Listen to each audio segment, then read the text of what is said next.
सभी साथियों को मेरा प्यार भरा नमस्कार। दिस इज़ हरीश गंगवार और आज मैं लेकर आया हूँ TGT 2016 इंग्लिश का पेपर और उसका पार्ट 3 आज हम डिस्कस करने वाले हैं। और इस पार्ट 3 में आपके क्वेश्चंस होंगे 61 से लेकर 90 तक। ये वीडियो थोड़ी लंबी हो सकती है बिकॉज़ इसमें बहुत सारे क्वेश्चंस, मोस्टली क्वेश्चंस पैसेजेस पर बेस्ड हैं।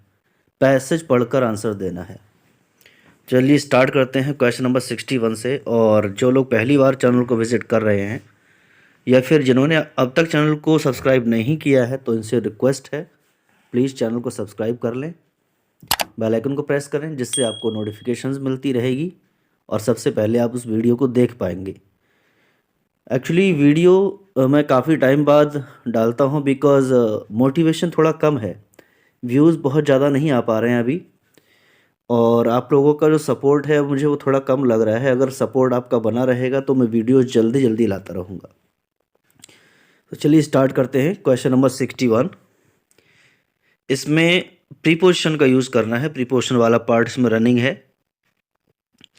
She is going to have another blouse made to go with her costume as her old one is quite Warne.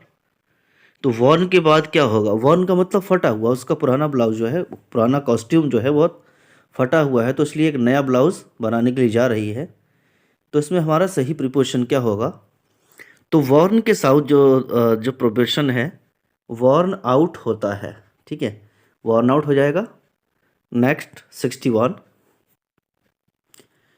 We set as soon as the old man pointed out the way to us. जैसे ही old man ने हमें रास्ता दिखाया तो हम चल पड़े। तो सेट ऑफ होगा, इसमें ऑप्शन बी हमारा सही होगा। Now question number 63। You must account to the manager with the money और फॉर द मनी। तो यहाँ पर फॉर द मनी होगा बिकॉज यूज़ कर ली है, इसलिए जो पैसा यूज़ कर लिया है तो उसको लेकर आप मैनेजर के प्रति जिम्मेदार हो। तो यहाँ पर हमारा हो जाएगा सही option for. Now question number 64। The police accused the young man. तो एक्यूज जहाँ भी आ जाए तो एक्यूज में सोचने की तो ज़रूरत ही नहीं, जहाँ पर भी एक्यूज है तो वहाँ पर ऑफ आ जाएगा, ठीक है, दोष लगाना, तो ऑफ आ जाएगा। Now directions. क्वेश्चन नंबर 65 से 68 तक select the correctly punctuated sentences. Punctuation का ध्यान रखना है। सबसे बड़ी गलती तो इन्होंने ये की है कि लास्ट में फुल स्टॉप कहीं दिया ही नहीं है जो होना चाहिए। फिर भी हम फुल स्टॉप से पहले वाले पार्ट को देखेंगे। तो इसमें दो क्लॉजेज में है सेंटेंस और ये एक कॉम्प्लेक्स सेंटेंस है तो कॉमा से तो ब्रेक होगा ही। तो इसमें हमारा जो कॉमा से ब्रेक हुआ है वो हमारा बी वाला है, ठीक है, क्लियरली के बाद कॉमा है। डी वाले में भी कॉमा है बट यहाँ पर फिर एस स्मॉल है, यहाँ पर भी एस स्मॉल है। एस कैपिटल आ जाएगा स्टार्टिंग में, बीच में कॉमा, ठीक है। तो हमारा बी वाला सेंटेंस सही हो जाएगा। Now question number 66। Wealth may seek us but wisdom must be sought. Comma क्या शो करता है माय फ्रेंड्स? जो कॉमा शो करता है वो थोड़े से पॉज को शो करता है, थोड़ा सा ठहरने को, रुकने को। तो ए और बी दोनों ही ऑप्शन एक जैसे लिखे गए हैं, अस के बाद कॉमा दिया गया है, तो दोनों में से कोई भी हमारा सही हो सकता है। अगर ऐसे दोनों सेम हैं तो या तो ए या फिर B. Now next question, question number 67। Question number 67 में ये डायरेक्ट नरेशन का पार्ट है जिसको हमें सही से पंक्चुएट करना है। एंड इसमें रिपोर्टेड स्पीच को ब्रेक किया गया है दो पार्ट्स में, रिपोर्टिंग क्लॉज बीच में रखा गया है, ठीक है। परहैप्स ये रिपोर्टेड स्पीच का फर्स्ट पार्ट है। परहैप्स चारों ऑप्शंस में दिया गया है, ठीक है। बट दो कैसे कट होंगे? एक पहला इसलिए कट हो जाएगा, परहैप्स इन्वर्टेड कॉमाज में तो है बट इसके बाद कॉमा भी आएगा, नहीं है इसमें कॉमा, और यहाँ पर भी कॉमा नहीं है। आप पहले गलत ऑप्शन को कट करना सीखिए तो आपको सही आंसर मिल जाएगा। ठीक है, तो अभी तक दो हमारे कट गए हैं, अब बचा है बी एंड डी। बी में कॉमा है एंड डी में भी कॉमा है। एंड क्राइड ही, क्राइड ही क्या है? ये हमारा रिपोर्टिंग क्लॉज है। रिपोर्टिंग क्लॉज के साइड में इन्वर्टेड कॉमास लगाने की ज़रूरत नहीं है। तो माय डियर फ्रेंड्स, हमारा जो राइट ऑप्शन है वो ये है। ठीक है, एक तो डी वाले में ये दिक्कत थी कि यहाँ पर टी इन्होंने स्मॉल बना दिया है, इसमें हमारा बी वाले में टी बड़ा भी बन गया है और लास्ट में इन्वर्टेड कॉमास दोनों साइड से हैं। So option B will be right. Now question number 68, there is a slavery that no legislation can abolish the slavery of caste। ठीक है, यानी कोई भी लेजिस्लेशन, कोई भी कानून गुलामी को नहीं ख़त्म कर सकता, स्लेवरी ऑफ कास्ट को। तो हमारा ये पहला वाला कट हो जाएगा क्योंकि ये फर्स्ट लेटर कैपिटल होना था जो यहाँ पर नहीं हुआ है। ठीक है, उसके बाद सेमी कॉलन आना चाहिए। जो यहाँ पर सॉरी ये कॉलन है, सेमी कॉलन नहीं है। कॉलन जो आना चाहिए वो बीच में आना चाहिए, तो स्लेवरी ऑफ कास्ट से पहले। तो हमारा ऑप्शन बी वाला ठीक है। ठीक है, ए वाले में भी है बट ए वाले में टी छोटा बना दिया था। Clear? Now question number 69, allusion. Allusion क्या है? नहीं, आपका ए ऑप्शन तो बिल्कुल गलत है। एल्यूजन और इल्यूजन में समानता बिल्कुल नहीं है। इल्यूजन भ्रम होता है बट एल्यूजन भ्रम नहीं होता है, ये एक पासिंग रेफरेंस होता है। ठीक है, जैसे कि आपने मर्चेंट ऑफ वेनिस में अगर पढ़ा होगा तो जैसे बेसेनियो का रेफरेंस दिया जाता है उसको जेसन मानकर कि वो जा रहा है गोल्डन फ्लीस को लेने। ठीक है, तो वो एक एल्यूजन होता है। ठीक है, तो option C will be right. किसी स्थान या किसी भी नाम को हम रेफरेंस देते हैं किसी का, that is called allusion. Now question number 70, who is known as the poet's poet. कवियों के कवि कौन कहलाते हैं? John Milton, John Dryden, Edmund Spenser, T S. Eliot. तो इसमें सोचने की कोई बात ही नहीं है, हमारा राइट ऑप्शन है option C, Edmund Spenser is known as the poet's poet. ठीक है, तो अब टाइम टेकिंग प्रोसेस यहाँ से स्टार्ट होता है, that is from question number 71 से लेकर पूरा 90 तक पैसेज ही पैसेज पढ़ना है, टाइम टेकिंग है। ठीक है, तो मैं इसको पूरा नहीं पढ़ूंगा, मैं डायरेक्टली क्वेश्चंस पे चलता हूँ और आप चाहें तो उसको पॉज करके पढ़ सकते हैं। इसको पूरा पॉज करके पढ़िए 2 बार, उसके बाद आप आगे के क्वेश्चंस देखिएगा। ठीक है, फिलहाल मैं क्वेश्चंस पे चलता हूँ एंड क्वेश्चन नंबर 71 यहाँ से स्टार्ट हुआ है। इम्पोर्ट हेयर मीन्स, इम्पोर्ट का मतलब क्या है? इस पैराग्राफ में इम्पोर्ट का मीन्स क्या है? तो ये मैं आपको इम्पोर्ट दिखा रहा हूँ, यहाँ पर ये है इम्पोर्ट। ठीक है, देयर इज, तो यहाँ से हम पढ़ेंगे non violence is the supreme dharma, there is no discovery of greater import than this. यहाँ पर इम्पोर्ट आया तो निर्यात से मतलब नहीं है, अब आप समझ जाएंगे। ठीक है, क्वेश्चन नंबर 71, तो ये हमारा क्या है? ये अब्रॉड से लाने का मतलब नहीं है, ये भी नहीं है। टू बी कंसिक्वेंस का मतलब नहीं है, तो हमारा इम्पोर्ट का मतलब इम्पोर्टेंस, शॉर्ट में इम्पोर्टेंस को इम्पोर्ट कर दिया है। Option C is correct. Now 72, so long as soul and body are together means. ठीक है, यानी जब तक कि बॉडी एंड सोल टुगेदर हैं तब तक इंसान की ज़िंदगी रहती है, तो इसमें सोचने की बात ही नहीं है। ऑप्शन हमारा ए करेक्ट होगा, so long as we are alive, जब तक हम जिंदा हैं। Question number 73, deliverance employs. यहाँ पर डिलीवरेंस का मीन्स क्या है? वैसे डिलीवरेंस का जो मीन्स है उसका मतलब होता है मुक्ति हो जाना। ठीक है, बट पैराग्राफ में पढ़कर ही समझेंगे कि इसका राइट मीनिंग क्या होगा। Now see, if we can ensure the deliverance of India, it is only through truth and non violence. ठीक है, अगर हम इंडिया को मुक्त कराना चाहते हैं तो ये सिर्फ ट्रुथ एंड नॉन वायलेंस के थ्रू हो सकता है। तो इंडिया को डिलीवरेंस देना है तो इसका मतलब किससे होगा?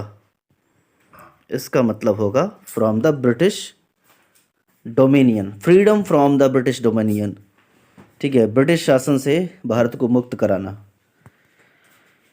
Now question number 74।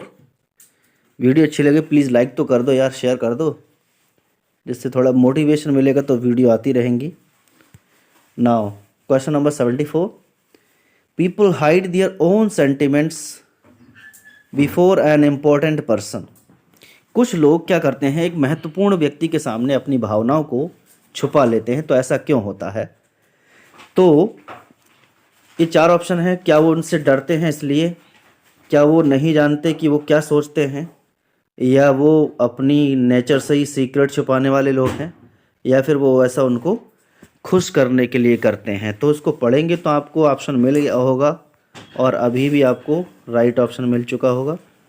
फिर भी एक बार देखिए।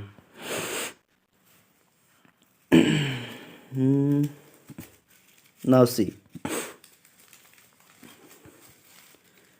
many people have the habit of hiding their own sentiments when is the presence of an important person and suiting their talk to his pleasure। क्या लिखा है? suiting their talk to his pleasure, यानी उनकी बातचीत से वो इंसान सामने वाला खुश हो जाए, बस इसीलिए वो अपने सेंटिमेंट्स को छुपाते रहते हैं।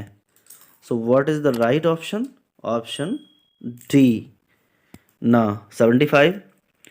Which is the most truthful धर्म, यानी सबसे सत्य धर्म क्या है? वो जो वायलेंस यानी हिंसा को बढ़ावा दे, या फिर जो हिंसा को नकारे, हिंसा को बढ़ावा ना दे, या फिर धर्म का नॉन वायलेंस से कोई मतलब ही नहीं है, ऐसा तो हो ही नहीं सकता। दैट विच इज़ अमोरल, या जो अनैतिक है। नहीं, धर्म वो होता है जो हिंसा को डिस्करेज करता है, जो हिंसा को बढ़ावा नहीं देता है। ठीक है। Now question number 76। इसके भी सेम डायरेक्शंस हैं, पैसेज को पढ़ना है एंड आंसर्स देने हैं। Let's see. तो चलते हैं डायरेक्टली क्वेश्चंस पर। आप लोग इसको अच्छे से पढ़ लेंगे, फिर भी कुछ जो इसमें टेक्निकल वर्ड्स हैं, टफ वर्ड है, वो मैं आपको बता देता हूँ। अक्वांटेंस का मतलब परिचित व्यक्ति होना। ठीक है। एस्टीम मीन्स रिगार्ड या सम्मान, एंड इनकस्टिस्ट ये तो आप पता होगा ही। एंड ह्यूमरिस्ट का मतलब क्या है? ह्यूमरिस्ट तो जानते ही होंगे, जो हास्य व्यंग करने वाला इंसान होता है। प्रोडिजी, प्रोडिजी का मतलब एक विद्वान तरह का व्यक्ति। पार्समनी मतलब कम शब्दों में ज़्यादा बात करने वाला। प्रूडेंस भी बुद्धि। ठीक है। एंड उसके बाद सब कुछ ठीक ही है। चलिए देख लेते हैं। Now question number this is 76। Because he possess my esteem means, वो मेरा एस्टीम को पजेस करता है, यानी मैं उसका सम्मान करता हूँ, वो मेरा सम्मान लिए हुए है। तो इसका मतलब है I have great regard for him. आप लोग इसको पढ़ेंगे, खुद समझ में आ जाएगा। ठीक है। मैं आपको वीडियो जल्दी से पूरी करने के लिए पैराग्राफ की रीडिंग नहीं कर रहा हूँ। Now question number 77। Humorist has been used for. Humorist किसके लिए यूज़ किया गया है? ह्यूमरिस्ट कौन है? जो कॉमेडीज ऑफ ह्यूमर्स लिखता है। इससे ही रिलेटेड है कुछ। ह्यूमरिस्ट वो है जो मजाक में बड़ी बात कह दे, जैसे कि वो जो स्टोरी है, वे जो हमारे मामा हैं, जिनके हम मामा हैं, वो सुना होगा आप लोगों ने, जिनके हम मामा हैं, वैसे ही कॉमेडी करने वाले हैं। ठीक है। जो अपने हाथ से व्यंग से समाज की बुराइयों को उजागर करते हैं। Now question number 78। Parsimony refers to. Parsimony, अब लास्ट में मोनी आ रहा है, बहुत से लोग समझेंगे मनी से तो नहीं है। नहीं, बिल्कुल नहीं है। ठीक है। स्पेंड थ्रिफ्ट, पैसे से ही स्पेंड थ्रिफ्ट बनता है। इस दो कट गए। मनी से मतलब है ही नहीं। पार्सिमनी का मीन्स होता है अवॉइडेंस ऑफ एक्सेस, यानी बहुतायत से बचना, चीज को कम से कम यूज करना। That is called parsimony. Now question 79। Glowing with compassion implies. ये सेंटेंस आप पैसेज में पढ़ेंगे, फिर आपको समझ में आएगा कि उसका चेहरा कंपैशन से ग्लो करता रहता है, चमकता रहता है। तो माय फ्रेंड्स, तो इसका मतलब क्या होगा? फुल ऑफ पिटी, दया से भरा हुआ लगता है उसका चेहरा। रिवील्स हिम मीन्स उसके गुडनेस को, ठीक है, evident, clearly makes his latent goodness evident, उसकी छुपी हुई अच्छाई को क्लियर कर देता है। रिवील का मतलब ये है। Option C is correct. मैं इसलिए कर पा रहा हूँ क्योंकि मैंने पैसेज ऑलरेडी पढ़ लिए हैं, जिससे कि वीडियो के दौरान मुझे ना पढ़ना पड़े। आप अच्छे से पढ़ लेंगे, उसके बाद आंसर्स को स्टार्ट करेंगे। Now this is the last passage in today's video. Directions हैं क्वेश्चन नंबर 81 से 90 तक, वही आपको ये पढ़ना है पूरा। और उसके बाद पैसेज बहुत छोटा सा है एंड क्वेश्चन सिर्फ इससे रिलेटेड नहीं है, बहुत आगे पीछे के क्वेश्चंस लिए गए हैं, कुछ इसके अंदर के क्वेश्चंस हैं, कुछ बाहर के हैं। फिर भी डरने की बात नहीं है, बस समझने की बात है। नाउ व्हेल्स का इस पैसेज में कहीं मेंशन नहीं किया गया है, फिर भी हमें सोचना पड़ेगा। Whales are the largest animals ever existing in the world. Ever existing तो नहीं है, व्हेल्स तो अब भी हैं, एक कट हो जाएगा। Largest animals living on land, नहीं, लैंड पर नहीं रहती है ये। Largest animals now living in the world, सिर्फ कैस्पियन सी में नहीं है, ये भी कट हो जाएगा। दुनिया में रहने वाला सबसे बड़ा जानवर, that is whale. Option C is correct. ना वेजिटेबल ऑयल की इसमें बात ही नहीं हुई है, ठीक है, यहाँ तो सिर्फ मिनरल ऑयल की बात हुई थी। फिर भी देखते हैं क्या ऑप्शन इसमें सही हो सकता है। Vegetable oil was known not known to people in ancient times. पहले प्राचीन समय में लोगों को पता नहीं था, ये सही हो सकता है, अभी देखते हैं आगे। Was well known to the people, well known तो नहीं हो सकता, बहुत अच्छे तो लोग पहले नहीं जानते होंगे। जब मशीनें नहीं होंगी तो लोगों ने तेल कैसे निकाला होगा वेजिटेबल्स, ठीक है। ओनली इन एंशिएंट टाइम, नहीं, एंशिएंट टाइम में नहीं था, आप जानते लोग, सिर्फ पुराने लोगों को पता है, नहीं, बिल्कुल नहीं। तो ऑप्शन ए हमारा करेक्ट है। Now 83, the term mineral oil refers here to. यहाँ पर मिनरल ऑयल्स का मतलब क्या है? The oil from which petrol is made, जिससे पेट्रोल बनाया जाता है, सही। Petrol only, no. Diesel only, no. Any oil that burns, तो जलता तो पेट्रोल भी है, डीजल भी है, और सरसों का तेल भी जल सकता है, ठीक है। तो इसलिए ये तीनों गलत हो जाएंगे and option A is correct. And friends, mineral का जो सीधा सीधा मीनिंग है वो ये है कि जो माइनिंग करके निकाला गया है, ज़मीन को खुदाई करके तेल निकाला गया है। मिनरल वो सारी चीज़ें हैं जो ज़मीन से खुद कर निकाली जाती हैं, माइनिंग करके निकाली जाती हैं, ठीक है। Now question number 84, oil burning lamps का जिक्र आ गया तो आप अच्छे से समझ सकते हैं। Oil burning lamps are in use in more and more homes these days, नहीं, आज तो कोई बर्निंग लैंप का यूज़ नहीं करता है। Are not very much in use now, हाँ, बहुत ज़्यादा यूज नहीं हो रही हैं, अभी भी होती हैं लेकिन बहुत ज़्यादा नहीं। कहीं कहीं किसी गांव में जहाँ पर बिजली का ज़्यादा ही अभाव है वहाँ पर यूज होती होंगी। तो नहीं, ये भी हमारा सही नहीं है और ना ही ये है। Option B is correct. Now 85, friends, अब तक जितने क्वेश्चन कराए उनमें से एक क्वेश्चन ज़्यादा रिलेटेड नहीं है पैसेज से, फिर भी हम इसको समझ रहे हैं। The purpose of lubrication is, lubricant जैसे मोबिल ऑयल होता है जो बाइक्स में एंड जितने व्हीकल्स हैं उनमें डाला जाता है, इंजन्स में पड़ता है, तो उसका काम क्या है, उसका उद्देश्य क्या है? प्रोडक्शन ऑफ हीट, नहीं, हीट तो फ्यूल से होता है। Reduction of heat and, sorry, ये हार्ट नहीं है, गलती से आर बना दिया गया है यहाँ पर। हीट एंड फ्रिक्शन को रिड्यूस करने के लिए, ठीक है, गर्मी को और रगड़ को कम करने के लिए, तो ल्यूब्रिकेंट का यही काम होता है। Option B is correct. Now question number 86, mineral oil became very important only when engine engineers invented the internal combustion engine। Mineral oil तभी इम्पोर्टेंट हुआ जब इंजीनियर्स ने एक इंटरनल कंबशन इंजन बनाया, ठीक है, जिसे आंतरिक दहन बोलते हैं। पेट्रोल को अंदर सिलेंडर में, यानी जो पिस्टन होता है, पिस्टन वाले सिलेंडर में जलाया जाता है, वो होता है इंटरनल कंबशन इंजन। तभी से इम्पोर्टेंट हुआ जब से आंतरिक दहन स्टार्ट हुआ। Sorry for the inconvenience. Now question number 87। Scientist are of the opinion, वैज्ञानिकों की क्या राय है? Coal was found from shale lying under the surface of the earth. ये हो सकता है क्योंकि शेल्स के अंदर पड़े रहने से ही कोला बनता है। Large deposits of mud on the sea bed into the form oil. Mud से तो ऑयल नहीं बनेगा, cancel. The sea creatures caught between layers of rock went form oil. ये तो सही है।